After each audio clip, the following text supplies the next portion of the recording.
Hello there guys, hope you're doing really well on this Tuesday. I'm Daniel Childs. I wanted to do a separate show for this Trevoh Chalobah issue rather than mixing it in with the press conference reaction that Enzo Maresca is going to do before the start of pre-season and any other news that we have to cover because obviously this news broke last night and I have some strong reactions to it and I want to give you my thoughts about it. So please do like, subscribe, look at the content that's been on the show recently. So obviously I released my thoughts on the Enzo Fernandez situation extensively. You can go and check that out. That's the most recent show. We had a tactical show last week around Enzo Maresca. So yeah, I mean, Trevoh Chalobah not being taken on the pre-season tour, the first thing that comes to mind is just how much of a complete mess this summer has been for Chelsea. It has been one of the worst, if not the worst, off-season I have ever seen from Chelsea. In terms of PR, in terms of instability, in terms of key departures, in terms of, again, serious questions about the direction of travel at the club. And, you know, when you tally all these things up, you know, it again leads me back to I just don't know how people can look at this situation and be stunned that there is some form of criticism or negativity, because when you add everything up that has happened since the final whistle against Bournemouth on the final day of last season, it's very hard to look at this and argue everything's going plain sailing, everything is going well. And that's, you know, something that you add all of this up and it's been a complete mess. I think the one incident that I would argue, and quite clearly isn't of the club's own doing, is the Enzo Fernandez situation. But unfortunately, it comes within a period before the season has kicked off that does add to that. I'm not saying that that's their responsibility, as I stressed in my show yesterday, but it's been a complete mess. But this is a self-inflicting harm.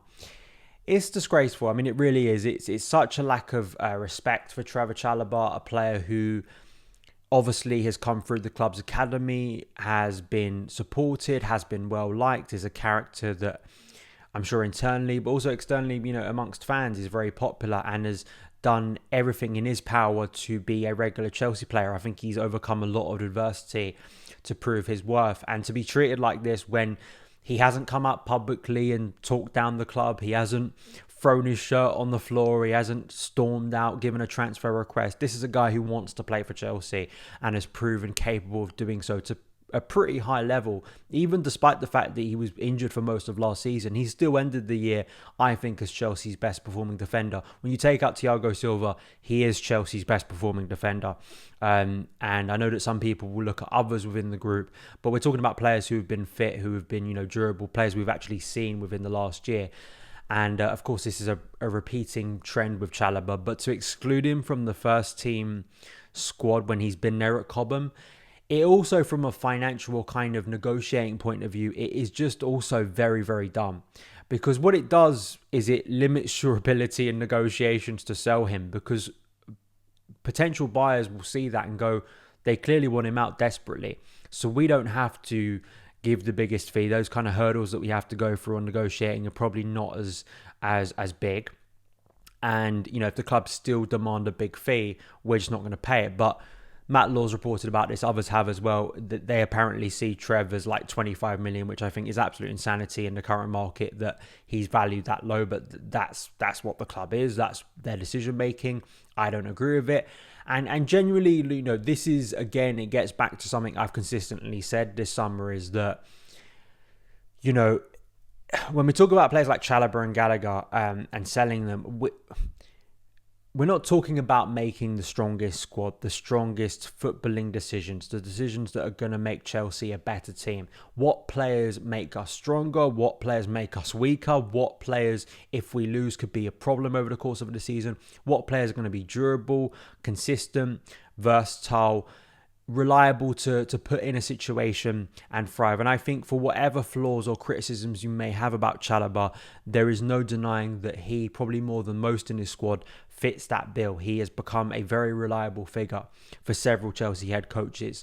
So again, to treat him in this manner, I just think it reflects so badly on the decision makers at the club, and it doesn't reflect well on the current state of Chelsea, what it feels like at the moment, and why certain sections of fans do not feel optimistic walking into the season.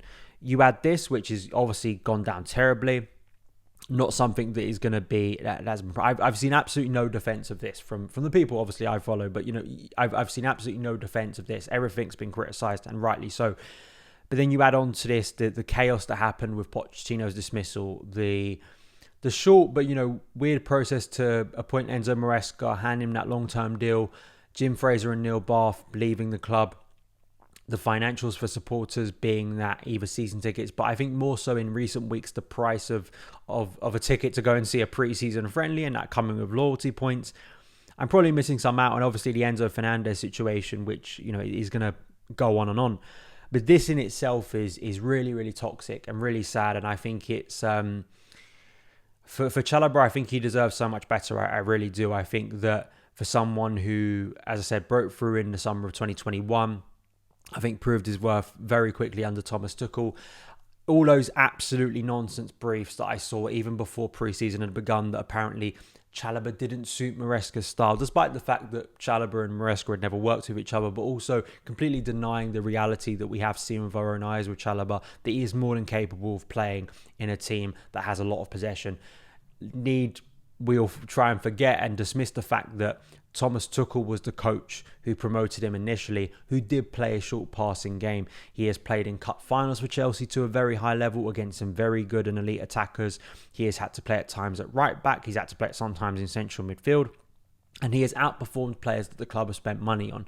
Axel Disasi, I bring up Disasi because, again, you're talking about someone who was bought for over 30 million, who, again, wasn't a radical improvement over Chalobah. I said that at the time, and unfortunately over the course of the last season, despite the fact that Chalobah didn't play as much as Disasi, I don't think there's any argument who the better player is, and it isn't Axel Disasi. It's Trevoh Chalobah. And the idea that, and I'm not saying that other players should be treated in this manner. No player should be treated in this manner, unless of course they've been provocative, which Chalobah hasn't been. To leave him back at Cobham, I wonder what that does to other elements of the group, those from Cobham, but others too who probably get on well with Chalobah. At a time when the club needs unity, at a time when the club needs clarity, at a time when Chelsea need a sense of calm and a sense of everyone being unified and moving in a positive direction, this is another self-inflicted wound where I have very little sympathy for the decision makers at Chelsea. No one forced them into doing this. This isn't even a case of, well, PSR, we have to sell him. Like, you didn't have to keep him out the squad to go to the USA. Like, this is something that draws attention on a negative point for Chelsea, and fans are absolutely right to be critical, as I've consistently said. They are only reacting to what they see and what they hear and what they take in. People aren't just randomly, I'm not just randomly getting annoyed for no reason. There is a clear example here of a player who's been very good for Chelsea, who deserves a lot better than being thrown to the side. And he's not the only player. Obviously, Petrovic isn't going. Kepa, Bashir Humphries, Alfie Gilchrist, Cesare Casadei, Tino Anjorin, David Washington, Fofana and Lukaku also not involved. I think a lot of those names, it's a little bit different because either we know some of them have no future at Chelsea, are going to be loaned out.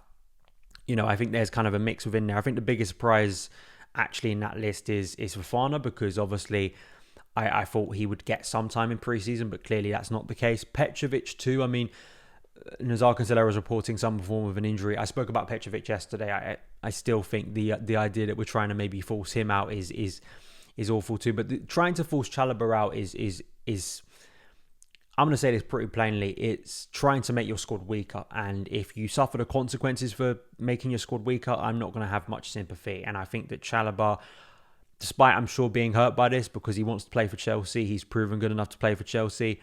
I think if he does move somewhere else, and I hope he really gets a good move, I think he, like others before him, like Fikayo Tomori. Look at what Tomori's done at AC Milan. I mean, he's had an incredible time there. He's won a Scudetto.